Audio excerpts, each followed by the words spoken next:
ऐसा नहीं पता। रविंदर ने क्रॉस ब्रीड पे काम करना छोड़ दिया? क्रॉस ब्रीड काफी किसान खरीदना चाहते हैं, लेकिन आप ब्रीड करते जा रहे हैं, क्यों? ब्रीड में पैसे ज्यादा बनते हैं। आप मिस्टेटस हो जाता है, थन का रोग बोल देते हैं उसे, वो हो ही ना। पहले कौन कौन सी सावधानी बरती सर है? उसमें 2 चीजों की सावधानी हो जाएगी सर। सेकंड लैक्टेशन में जेन्युइन लिख के दे दूंगा 45 लीटर सर। 45 लीटर। 45 लीटर। और लेग्स का गैप देखना सर कितना अच्छा है। दांतों में 6 टीथ है सर। क्या रेट पे सेल करी? ये महाराष्ट्र अहमदनगर में जा रही है सर। क्या रेट पे जा रही ये है? तीनों की तीनों जर्सी दी है 70 के भाव से सर। 3 जर्सी दी है उनको। और ये दूध कितना देगी? जी सर मैं नियर अबाउट मानता हूँ 25 लीटर और 2 दांत। किसान भाइयों नमस्कार, मालवा फार्म में आपका स्वागत है। आज की वीडियो जो गुरविंदर भाई के पास बना रहे हैं। सामने जो आप गायें देख पा रहे हो, ये गायें यहाँ से सेल होकर महाराष्ट्र जा रही है। एचएफ और जर्सी गायें की खरीद रही थी, जो आज शाम को गाड़ी लोड होगी और महाराष्ट्र के लिए 2 गाड़ियाँ जा रही हैं। क्या क्या रेट की इन्होंने गायें सेल करी है, कितने कितने दूध की है, उसके बारे में ये वीडियो रहेगा। ये जर्सी भी देख सकते हो, जो जर्सी भी महाराष्ट्र जा रही है, और हर शहर गायें भी इनके पास अवेलेबल है। अगर आपने इनसे गायें खरीदनी है, पंजाब में मंडी डबवाली पे गुरविंदर भाई का फार्म है। यहाँ पर आकर आप टॉप क्वालिटी की गायें मार्केट से 15 से लेकर 20,000 रुपये सस्ती खरीद सकते हो। जेन्युइन काम मिलेगा, कोई हेरा फेरी वाली बात नहीं। जब से मालवा फार्म शुरू हुआ है तब से मालवा फार्म के साथ जुड़े हैं। आपको पता है मालवा फार्म उन्हीं भाइयों की वीडियो बनाता है जो जेन्युइन काम करते हैं। क्योंकि जैसे गुरविंदर एक व्यापारी है, व्यापारी हमारे लिए बाद में है, पहले हमारे लिए किसान है। जो किसानों को अच्छा लगेगा उस भाई की वीडियो आएगी, नहीं तो आप पहले देख चुके हो। काफ़ी भाइयों की वीडियो बनाना हमने बंद कर दी। क्यों बंद कर दी? क्योंकि किसानों के उनको नेगेटिव कमेंट आ रहे थे कि ये ऐसा ऐसा करते हैं।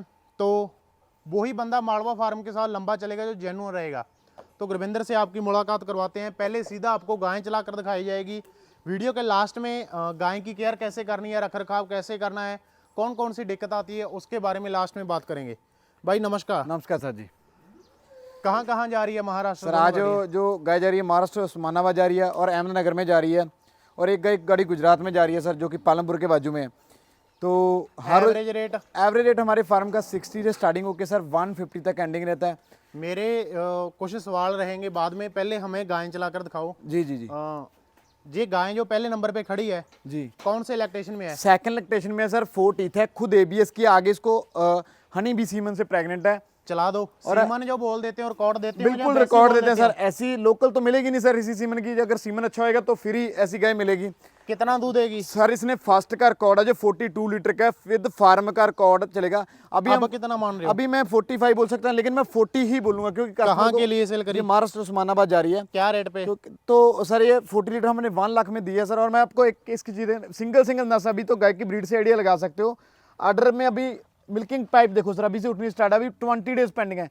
बिल्कुल कट वाला आर्डर। गाय का बॉडी वेट देखो कितना अच्छा है। Body weight, proper body weight, height, length, body weight. मैं बोलता हूँ जो आप एक गाय कम एनिमल प्रोसेसिंग करो पर अच्छी ही ब्रीड प्रोसेसिंग करो। इस अच्छी ब्रीड ने ही आपका डेयरी फार्म आगे डेवलपमेंट करना है। इस अच्छी ब्रीड ने ही अच्छे बच्चे देने हैं, तो आपका एक नेक्स्ट जनरेशन तैयार होगी। अगर ब्रीड अच्छी रहेगी तो आपका एक फार्म बड़े लेवल पे सक्सेसफुल हो जाएगा। तो आप चेक कर सकते हो सर, हमारे पास एनी टाइम कॉम्पिटिशन लेवल वाले भी एनिमल अवेलेबल रहते हैं सर।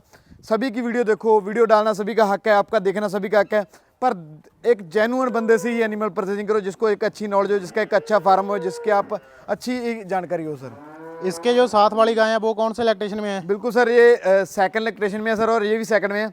और इस गाय का जो पहले साथ वाली चला दो। जे दांतों में सर ये 40 थी। अभी कितना दूध देगी? सर मैं वो 30 लीटर बोलता हूँ, नियर 30 लीटर के दे देगी सर। क्या रेट पे सेल करें? सर रेट की बात करें 30 लीटर का हमारा 75 के समथिंग हम दे देते हैं। कहाँ के लिए सेल कर दीजिए? मैं ये गुजरात में जा रही है सर, पालनपुर में। और आप देख सकते हो अभी तो स्ट्रेचेबल वाटर पड़ा, अभी तो 10 डेज पेंडिंग है। और गाय की ब्रीड से आइडिया लगाइए, गाय की हाइट से, गाय के प्रॉपर लेंथ से, कलर क्वालिटी से, शाइनिंग से। देखिए जी, गाय सेल तो हर कोई कर सकता है, वीडियो डाल के हर कोई गाय सेल करता है, पर उसके बारे जानना, उसके बारे परखना, वो उसी बंदे को पहचाना है कि जिसके पास 2-3 साल का एक्सपीरियंस है, तभी इनकी पहचान आती है। क्योंकि आपकी फेस क्वालिटी देखो ना, तो पूरा कॉफ़ी शेप में इसका फेस होना चाहिए। जो आप मैं डीपली बातें बताऊं तो आपको, तो आप बीसीएस लेवल चेक कर सकते हो, हाइट, प्रॉपर लेंथ, घुटनों के लेग स्कोर के आप आर्डर उतर। अगर हमारे फार्म में 50 एनिमल ही खड़े हैं तो 50 के 50 ही आपको लेग स्कोर के ऊपर ही आर्डर मिलेगा। अच्छी क्वालिटी के एनिमल मिलेंगे जो कि आगे जाके आपको एनिमल खुद फार्मर पूछेंगे भी कहाँ से लेके आए हैं, ऐसा नहीं क्यों पता। गुरविंदर ने क्रॉस ब्रीड पे काम करना छोड़ दिया? क्रॉस ब्रीड काफी किसान खरीदना चाहते हैं, लेकिन आप ब्रीड करते जा रहे हैं, क्यों? ब्रीड में पैसे ज्यादा बनते हैं आपको? नहीं सर, हो सकता है, ये तो बात आपने अच्छी की, ब्रीड में तो मार्जिन बहुत रहता है, कम रहता है। अगर हमने कोई ब्रांडेड चीज़ लेनी है तो उसमें मार्जिन बहुत कम रहता है, अगर हमने किसी लोकल कंपनी की चीज़ लेनी है तो उसमें मार्जिन बड़ा रहता है। क्रॉसिंग, इसमें दो डिफरेंस है। अगर क्रॉसिंग की गाय रखेंगे तो एक तो फार्म ने तो फेल होना ही होना सर, ये तो एफिलिएट पे लिख के दे देता हूँ। अगर ब्रीडिंग रखोगे ना, उसका जो मिल्किंग कैपेसिटी रहेगी तो उसने 305 दिन मिल्किंग देना है, और क्रॉसिंग ने 200 डेज ही मिल्किंग करना है। 105 दिन का फर्क पड़ गया तो उसमें डेयरी फार्म का बहुत बड़ा लॉस है। और क्रॉसिंग ने बच्चा देना वो अपना क्रॉसिंग का ही देना है, जो कि वो स्टार्टिंग में चलेगा 10-12 लीटर पे, 13 लीटर पे। तो जो ब्रीडर ने बच्चा देना, अगर ब्रीड की जेन्युइन ब्रीड है, उसका अच्छा सीमन भरा हुआ, तो नॉर्मल बात है 25 से 30 से स्टार्टिंग होता है सर। जे गाय ले आओ बार, कौन से लैक्टेशन में है? सर सेकंड लैक्टेशन में है, जेन्युइन लिख के दे दूंगा 45 लीटर सर। 45 लीटर? 45 लीटर। और लेग्स का गैप देखना सर कितना अच्छा है। दांतों में 6 टीथ है सर। क्या रेट पे सेल करी? सर ये मैंने 1,10,000 रुपए की दी है सर, ये भी महाराष्ट्र जा रही है अभी। आप चेक कर सकते हो इसका बॉडी वेट, हाइट, लेंथ था। राइट हैंड बैठो, लेफ्ट हैंड साइड बैठो, आर्डर की क्वालिटी सेम रहेगी सर। इसकी आर्डर की क्वालिटी रहेगी, क्वालिटी फिटनेस वाला आर्डर रहेगा। जितना फिटनेस वाला आर्डर रहेगा उतना मिल्किंग हायर करना है। कोई समय होता था अभी फार्मर मांगते थे बड़े आर्डर की गए, पर आज का समय जो लेटेस्ट वर्जन आ रहे हैं उनके फिटनेस आर्डर है। इन्हें इस आर्डर को मस्टाइटिस कम आता है, इस आर्डर को थनेला रोग कम आता है, गाय को बैठने उठने में दिक्कत नहीं होती, और milking capacity day by day बढ़ती जाती है सर। तो आप चेक कर सकते हो body weight, height, length, shining, colour quality. ऐसे ऐसे एनिमल रखोगे तो मैं मानता नहीं भी आपका फार्म फेल होएगा कभी भी। अगर ऐसे एनिमल होंगे तो आपका फार्म एक अच्छे लेवल पे चला जाएगा, एक अच्छी डेवलपमेंट पे चला जाएगा। तो आप चेक कर सकते हो, हमारी एनी टाइम हमारे पास चैंपियनशिप लेवल वाले ही एनिमल रहते हैं।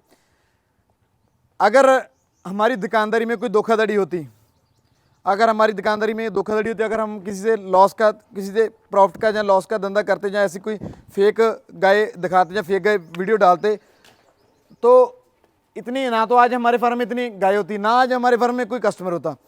क्योंकि धोखाधड़ी का धंधा 2-4 दिन तो जरूर चल सकता है, 4 दिन चल सकता है, पर अगर लॉन्ग टाइम चलाना है तो एक अच्छे लेवल पे ही चलाना पड़ेगा। जर्सी चलाकर दिखाओ, ये जो बछड़ी है पहले भी अंत में। जी फर्स्ट लोकेशन में बार। और जिग के सीमन किया सर, खुद भी आगे इसको में टूटी था सर, आदांती बोल सकते हैं। सेल कर दिए जी भी? बिल्कुल सर, सेल कर दिए। ये महाराष्ट्र अहमदनगर में जा रही है सर। क्या रेट पे जा रही है? ये तीनों की तीनों जर्सी दी है 70 के भाव से सर, 3 जर्सी दी है उनको। और ये दूध कितना देगी? जी सर मैं नियर अबाउट मानता हूँ 25 लीटर, और 2 दांत बिल्कुल। हर कोई बोल देता है जर्सी जर्सी जर्सी, पर जर्सी मैं जितना बोलता हूँ, अगर जर्सी परचेजिंग करनी है तो आप फर्स्ट में ही परचेजिंग करो, क्योंकि सेकंड में जर्सी, क्योंकि पंजाब में जर्सी का बहुत क्रेज है सर। मैं आपको फर्स्ट में जर्सी परचेजिंग करोगे तो उसका एक अच्छा जनरेशन नहीं आ जाएगी, क्योंकि जर्सी का डेवलपमेंट हुए को 4-5 साल हो गए, तो जनरेशन अभी नई सी नहीं आ रही है। तो ये लेटेस्ट बुल की है, लेटेस्ट वर्जन की है। फर्स्ट की जर्सी परचेजिंग करोगे तो आपको प्रॉब्लम क्रिएट नहीं होनी पड़ेगी। जर्सी तो हर कोई दिखाता है सर, पंजाब में ढेर सारी जर्सी है, लेकिन मैं उसी जर्सी को परचेजिंग करता हूँ जो पंजाब में पली हो, जो पंजाब में खाना हुआ, पंजाब में रहना हुआ। ऐसी जर्सी का आर्डर देखना अभी तो 20 डेज पहले। प्योर के कैरेक्टर क्या होते हैं? बिल्कुल सर, इसका फेस देख सकते हो ब्लैक है, और इसकी पहाड़ी और इसकी बॉडी वेट का अलग करेक्टर रहेगा। इसकी जो बाथरूम की साइज की जगह वो अलग होएगी सर। उसकी हाइट बहुत बिल्कुल छोटी होएगी, और पचका हुआ आर्डर होएगा उसका। और ये देखना सर, फिटनेस वाला आर्डर होता है, तारीखी कट वाला आर्डर जिसको कहते हैं हम, जर्सी का भी। अभी 20 डेज पड़े हैं, पर हमने इसका फ्यूचर देख के परचेजिंग किया, पर जिस दिन रेडी होगी आपको खुद बताएगी सर। अभी स्ट्रेचेबल आर्डर पड़ा है, इक्वल गैप पे थाना, और पीछे का ये गैप देख लो सर। और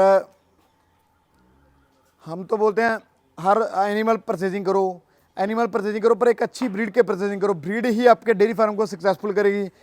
क्रॉसिंग गाय ने ना तो आपका डेयरी फार्म सक्सेसफुल करना, ना आपको एक आगे लेके जाना सर। ये गाय भी फास्ट लोकेशन में है सर, दांतों में 2 टीथ है, और ये महाराष्ट्र में जा रही है। क्या रेट पे सर इसका रेट बात करेंगे तो 80 से लेकर 90 के एवरेज बैठा है। नहीं, अकेली का 90 मानूंगा मैं सर। और दूध कितना देगी? दूध ये 35 लीटर मिल्किंग कर देगी। फर्स्ट में बहुत अच्छे रिकॉर्ड की इसका मदर रिकॉर्ड है जो 60 लीटर का है सर। और चेक कर सकते हो order quality, milking when, height, और इक्वल गैप पे। इसको कहते हैं लेटेस्ट वर्जन, जिसको बोलते हैं ना लेटेस्ट वर्जन, नई जनरेशन। इक्वल गैप पे हांचल देखो, बिल्कुल पिंक हांचल, जो कि ब्रीडिंग वाला पिंक हांचल लगा हुआ है सर। चेक कर सकते हो आप थानों का गैप, हाइट, और फेस क्वालिटी। जो आप बोलते हैं ना कैसे पता चलता है अभी आपको ब्रीडिंग है। जो अच्छी गाय होगी उसकी ब्रीडिंग के बारे में देखेंगे तो उसका एक कॉफ़ी, जिसको बोलते हैं स्क्वायर शेप में फेस होएगा, और बिल्कुल फीमेल वाला फेस, जो कोई अच्छा फार्म डेवलपमेंट करेगी सर। ऐसी जर्सी, ऐसी एचएफ को आप 45-50 के टेम्परेचर में रखोगे तो मैं एफिलिएट पे लिख के दे देता हूँ टेम्परेचर भी सहन करेगी और आपके शूटेबल भी करेगी। एनिमल अच्छा रहना चाहिए। और कच्चे एनिमल जा रहे हैं सर, जैसे एक मंथ पड़े हैं पेंडिंग है, वो भी एनिमल महाराष्ट्र में जा रहे हैं।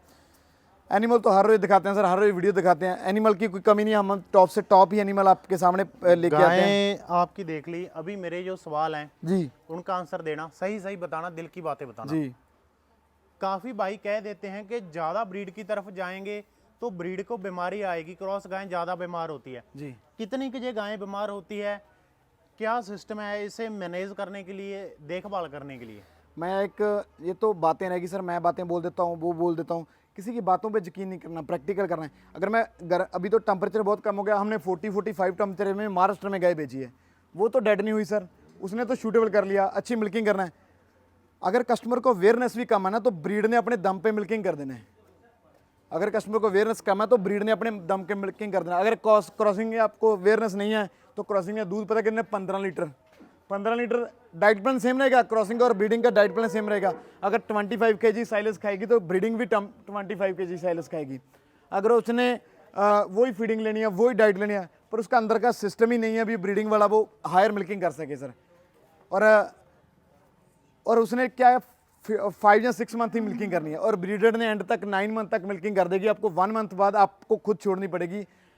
ब्रीडेड एनिमल कभी मिल्किंग देना बंद नहीं करेगा। अगर आपको दूध भी कम देगा तो ये अपना खर्चा खुद निकालेगी। और वो क्रॉसिंग की गए बीमारी फिर भी कोई तो होगा कि ये मेन बीमारी आती है, जैसे बीमार हो जाना, जहाँ थन की प्रॉब्लम आती है वो आ जाना। सर मैं आपको बताता हूँ, ये बातें रहेगी सर। आजकल मैं बोल रहा हूँ गाय के ऊपर पंजाब में बहुत बड़े लेवल पे फोकस हो रहा है, बहुत बड़े लेवल पे रिसर्चिंग हो रही है।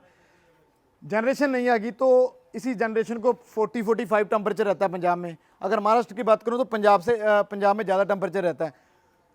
तो ब्रीडिंग में कौन बोलता है बीमार नहीं होता? फीवर तो नॉर्मल बात है, हर एक किसी को हो जाता है सर, फीवर तो नॉर्मल। चलो फिर भी होता है, सांस वाली चीज़ है, वो बीमार भी होगी, चाहे वो आदमी हो चाहे वो ये गाय भैंस का काम हो जी। मान लो अगर गाय बीमार होगी तो उसका ट्रीटमेंट कैसे करना है, ये जो किसान भाई आपको ट्रीटमेंट बताएंगे।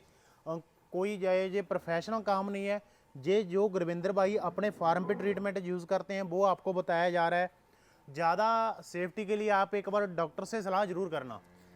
तो अपना जो आप यहाँ पे इलाज करते हो, मान लो गाय को बुखार आ गया तो गाय को फीवर आता है तो सर हम नॉर्मल मेडिसिन यूज़ करते हैं स्टार्टिंग में, क्योंकि गर्मियों में 103 टेम्परेचर नॉर्मल बात है रहने का। उसको फीवर नहीं मानेंगे, उसको हीट मानेंगे, उसकी हीट 103 गर्मी हीट मानेंगे उसको। हम बोलते हैं 100, वैसे तो हम बोलते हैं 102 हो तो उससे ऊपर टेम्परेचर होता है, लेकिन अगर आपके टेम्परेचर 40 है तो हीट की वजह से उसको हीट मानेंगे। टेम्परेचर सभी गाय को आएगा, वो उसको फीवर नहीं मानेंगे। ट्रीटमेंट क्या करते हैं? अगर फीवर आ जाए तो पहले तो हम बोलते हैं सिर में पानी डालो, इसके ठंडा सिर में जो आप पानी है सिर में डाल दो सर, गर्मियों में, सर्दियों में नहीं, मैं गर्मियों की बात कर रहा हूँ। फिर उसके बाद आप 15 मिनट इसका मतलब टेम्परेचर चेक करोगे। वैसे तो अगर गर्मियों का फीवर है तो 102 आ जाएगा। अगर फिर भी नहीं आ रहा तो एक नॉर्मल मेडिसिन लगाओ जिसमें ज़्यादा एंटीबायोटिक ना हो, जो एंटीबायोटिक ना हो, जैसे कि मेनोलेक्स हम प्लेन लगा सकते हैं। कई बारी क्या होता है डॉक्टर आते हैं वो मेनोलेक्स लगा देते हैं, साथ में एंटीबायोटिक लगा देते हैं, क्योंकि नॉर्मल फीवर होता है उसको, तो वो नॉर्मल ही आप इंजेक्शन यूज़ करो। जैसे अगर नहीं इंजेक्शन लगाना आता तो मेनोलेक्स की बॉल्स आती है, वो एक बॉल्स 20 ml का कम करती है, वो एक बॉल्स इसको दे सकते हो, टैबलेट दे सकते हो, तो उससे भी एक फीवर होता जाएगा। अगर आपके पास आधी रात को कोई मेडिसिन नहीं है, आपको मैं आसान तरीका बताऊं तो डोलो जो हम यूज़ करते हैं, डोलो 650, तो 5 गोली आप इस गाय को दे सकते हो सर। नॉर्मल बात, अगर रात को आपके पास इमरजेंसी कोई मेडिसिन नहीं है तो अगर आपका गाय का बॉडी वेट कम है तो उसको गोली को टैबलेट को 3 कर सकते हो।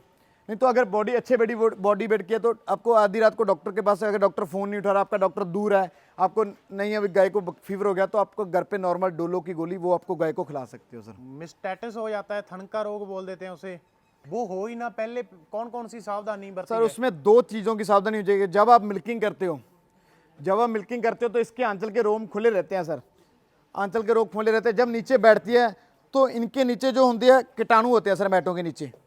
अच्छा। जहाँ आप मैटों के नीचे लगा लो, जहाँ आपके गोबर, जब गाय मिल्किंग करते हैं तो गाय नीचे बैठ जाती है, उसके नीचे कीटाणु होते हैं, फंगस रोग होता है, वो गाय को पकड़ता है तो गाय को उसमें जड़ते, उसमें थनेला रोग, मास्टाइटिस रोग, ये चीज़ें आ जाती है। सेकंड, जो मैं आपको लास्ट वाली वीडियो में बताया था, अगर आपकी जिसमें खाना डालते हो उसमें फंगस रोग पड़ गया, उल्ली जिसको बोलते हैं, फंगस रोग पड़ गया, आपने नहीं देखा उसको, तो वहाँ से भी आपको मास्टाइटिस गाय को आ जाएगा सर। तो सावधानियां कौन कौन सी बरतें? सावधानियां तो यही है सर, एक जो डाइट का प्लान है वो मॉर्निंग टाइम मॉर्निंग की डालो, इवनिंग टाइम इवनिंग की डालो।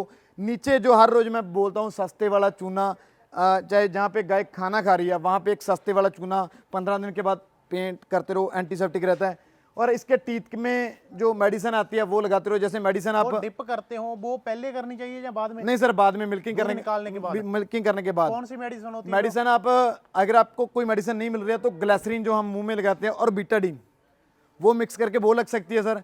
अगर फिर भी आपको नहीं है तो किसी अच्छी कंपनी का वेंसन का 5 लीटर का आता है सर, डिप कप का आता है, वो आप बाय कर सकते हो। ठीक है जी। जी कोई और फार्म किसान शुरू कर चुका है नया, और कौन कौन सी दिक्कत आती है वो उससे पहले ही सावधान हो जाए?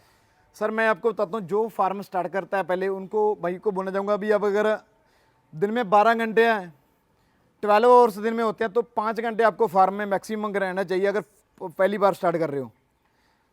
और स्टार्टिंग में मैं ये बोलता हूँ भी वर्कर मत रखो 5 एनिमल पे, खुद मेहनत करो और 3 साल आप नो प्रॉफिट नो लॉस पे काम करो। वो कैसे करोगे?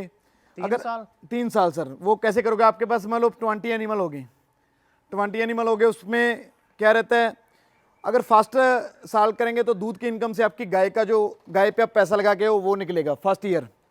सेकंड ईयर जो आपको गाय सेकंड ईयर ब्याएगी, जो दूध से आपको इनकम होगी, वो जो आपने ऊपर शेड डाला वो उसका पैसा निकलेगा। जो तीसरा साल आता है सर, तीसरे साल में आपको क्या होएगा, तीसरे साल में जो इनके बच्चे तैयार किए आपने 2 साल में, जो उन पे खर्चा आया वो निकलेगा सर। और 4th ईयर में आपको अपने आप अपने फार्म की डेवलपमेंट शुरू स्टार्टिंग होना चाहिए, तो फिर आपका एक फार्म टेक्निकल पे चला जाएगा। जैसे कि आप टेक्निकल का जो कैमरों से मेंटेन कर सकते हो, तो आप एक अच्छी मशीनें लगा सकते हो, जैसे अच्छे से मशीनें लग जाती है, गोबर उठाने वाली वो ऑटोमेटिक मशीनें लग जाती है, वो लगा सकते हो। फिर आपका डेयरी फार्म फुल प्रॉफिट में होगा। ये चीज़ें सोच के फिर ध्यान में रखो, अगर 5 एनिमल से स्टार्ट कर रहे हो तो खुद मेहनत करो 5 घंटे दिन में, 5 घंटे दिन में। कोई भाई बोल देते हैं सर्विस करते हैं तो वर्करों पे छोड़ देंगे, वर्करों तो पे तो झूठ छोड़ दोगे, आपके पास पैसा है। लेकिन अगर आपने लंबा चलाना, अगर बड़े लेवल पे 50 या 100 गाय पे लेके जाना है तो आपको 5 घंटे डेयरी फार्म को देने ही पड़ेंगे सर। तो ऐसा आज के टाइम पे कोई बिजनेस नहीं है जो फैमिली के साथ रह के बिजनेस किया जा सके। ऐसा कोई बिजनेस नहीं है जो घर पे रह के लाखों रुपए कमाया जा सके। वो फार्मिंग के डेयरी एक फार्मर के साथ में एक डेयरी फार्म का ही बिजनेस है जो आपको दे सकेगा। आज के टाइम पे मेरे को नीचे कमेंट करके बता दो भी कोई ऐसा बिजनेस हो जो आज पैसा लगाया कल इनकम दे रहा हो। कोई पेमेंट पैसा नहीं है। अगर हम खेती में चले जाएं, उसमें 6 मंथ बाद या 1 साल बाद आप गन्ने की खेती करते हो, 1 साल बाद आएगी, वो भी अगर बरसात के ऊपर ज़्यादा पड़ गया तो लॉस में आ जाएगा। अगर कोई कम कीटनाशक अच्छे नहीं मिले, आपको पेस्टिसाइड अच्छे नहीं मिले, फिर भी लॉस में आ जाएगा। पर इसमें ऐसा कुछ नहीं है सर। अगर आपको अवेयरनेस कम है तो आपको गाय अगर 30 लीटर तो 25 लीटर मिल्किंग जरूर करेगी सर। ये मैं आपको लिख के दे देता हूँ। मेरी इतनी उम्र तो नहीं है आपको मैं समझा सकूँ, मैं समझा करूँ, पर कई बार बोलते ना भी उम्र से तजर्बे नहीं आते। अगर हम 50 में चले जाएं, 60 में चले, उसमें तजर्बे नहीं आते। क्योंकि जिस भाई ने जिसने अपने ग्राउंड लेवल पे उतरे हो, जिसने सभी कुछ देखा हो ना, वही आपको ये चीज़ें एक्सप्लेन कर सकता है। नहीं तो बाकी तो गाय तो हर कोई सेल करता है, skin code, shining, leg score, order quality मैं भी बता सकता हूँ। पर मैं जो अपने साथ मेरे साथ लाइफ में जो हादसे हुए, जब मैं चलता आया उसमें स्ट्रगल हुआ, वही आपके साथ शेयर करता हूँ। अगर इसको लेके आप चलोगे तो मैं बोलता हूँ मैं भी एक सक्सेसफुल के राह पे हो, आप भी सक्सेसफुल के राह पे होगे। यंग एज को बोलूँगा अच्छी सोच रखो। एक मैं नहीं बोलता जॉब ना करो, जॉब करो, क्योंकि मैं स्टेटों में जाना नहीं चाहता। मैं सभी स्टेटों में जाऊँ तो किसी स्टेट में इसको लो लेवल का बिजनेस समझा जाता है। जैसे हमने फीडबैक बताया, हम महाराष्ट्र में चले जाएँ फीड, मैं उनको पूछा भी आप 1.5-2 लाख रुपए मंथली इनकम ले रहे हो तो लो लेवल का धंधा क्यों समझा जा रहा है? ये मेरे को समझ नहीं आ रहा। एक तो बिजनेस खुद का खड़ा हो रहा है, एक लो लेवल का धंधा समझते हो। वो बोलते हैं हमारी तो लड़की वाले बोलते हैं ये लड़का गोबर का काम करता है। मैं उनको बोला भी लड़की वालों को बोलना कभी इसमें आके देखो, कभी इसमें आके देखो, आपका लड़का एक पैसे डीसी की सैलरी, एक पैसे 20 एनिमल रख के 1.5 से 2 लाख रुपए इनकम ले रहा है। खुद का बिजनेस खड़ा हो रहा है। जॉब कर लोगे, गवर्नमेंट जॉब कर लोगे, अपने लिए जॉब करोगे, 50 साल के लिए जॉब करोगे, आप बच्चों का फ्यूचर तो नहीं है उस जॉब में। जो मेरे को नौकरी मिल गई गवर्नमेंट, वो मेरी फ्यूचर है ना, तो लास्ट में पेंशन रह जाएगी। जब कहीं ना कहीं डेड हो गए तो वो पेंशन भी चली जाएगी, तो पीछे बच्चे रह जाते हैं, वो किस पे कमाएंगे? अगर ऐसा बिजनेस खड़ा करोगे तो पीछे बच्चे भी संभाल लेंगे इस बिजनेस को। खुदा ना खास्ता कल को मेरे को कुछ हो जाए तो जो मेरी फैमिली रहेगी उस बिजनेस को संभाल सकता है, उसको इनकम आ सकती है। अगर मैं कुछ जॉब कर रहा हूँ, मेरे को कुछ हो गया तो पीछे फैमिली बहुत लॉस में चली जाएगी। जी ऐसी सिचुएशन हमारे पंजाब में कई तरफ हुई है सर। तो डे बाय डे उनके कभी उन्होंने 2 गाय खरीदी, कभी 4 खरीदी, कभी 5 खरीदी, आज वो भी सक्सेसफुल पे है। और एक मेरे पास आज सक्सेसफुल स्टोरी है। मेरे पास एक 18 साल का लड़का एमपी से है, 18 साल का, बहुत छोटा बच्चा है। उनके मदर फादर ने उनके ट्रस्ट करके मेरे पास भेज दिया। और मैं जब बैठा तो मेरे को थोड़ी सी हंसी भी आई, मन में खुशी भी हुई। मैं कहा आप 18 साल के हो, एमपी से आ गए तो आपको डर नहीं लगा? नहीं, कहता पिताजी बोला भी गुरविंदर पे विश्वास है और तुम चले जाओ। और बड़ा मन को सुकून मिला। वहाँ पे मैं अपने ब्रदर को बोला भी इसमें प्रॉफिट लॉस नहीं देखना, इसमें 10,000 रुपये अपने प्रॉफिट अपने खुद से भी जाए तो इसको अच्छे एनिमल दो। आज वो 18 साल का लड़का इधर आ सकता है तो कल वो किस सोच पे रखा होगा, कल किस सोच पे लेवल पे जा रहेगा। और गाय की मिल्किंग करता है फास्ट, और +2 की हुई है 18 साल में लड़के में, और बड़ा जज्बा है। तो ऐसे जज्बे को उसको मैं उसके मदर फादर को भी बोलना चाहूँगा, सलूट है भी आपको भी, आपने एक ट्रस्ट करके उसको 2000 किलोमीटर से मेरे पास में भेजा सर। तो बातें तो बहुत सारी है सर, मन में रहती है भी 1.5-2 घंटे की वीडियो हो, पर कई कस्टमर के पास टाइम नहीं है, वो शॉर्ट वीडियो देखते हैं आज के टाइम पे। तो आगे कर करके गाय देखते हैं, बातें नहीं सुनते। उनको बोलूँगा बातों सुनोगे तो आदमी जज हो जाएगा आपको भी क्या दे रहा है क्या नहीं दे रहा। तो स्पेशल थैंक्स करता हूँ, इतनी कम उम्र में इतना अच्छा प्यार दे रहे हो, इतना अच्छा रिस्पांस दे रहे हो। जिस हिसाब से आप रिस्पांस दे रहे हो उसी हिसाब से गुरविंदर डेयरी फार्म आपके साथ में जुड़ा है। जो भाई अभी एनिमल लेके जा रहे हैं उनको बोलूँगा भी अपना दिसंबर में टूर रहेगा महाराष्ट्र का, तो उनके घर पे हम आएंगे, एनिमल चेक करेंगे। एक बात मैं आपको और नोट कराता हूँ, आज हम महाराष्ट्र में जा रहे हैं, आज हम महाराष्ट्र में जा रहे हैं तो किन की वजह से रहे हैं? इनकी वजह से। अगर बैड एनिमल दिए हो तो महाराष्ट्र वाले हमें उधर ही रोक लेते। आपका सभी का स्पेशल थैंक्स करता हूँ, धन्यवाद। गुरविंदर डेयरी फार्म आपका अपना डेयरी फार्म, 2 टाइम मिल्किंग करके लेना चाहते हो मिल्किंग करके भी ले सकते हो। धन्यवाद।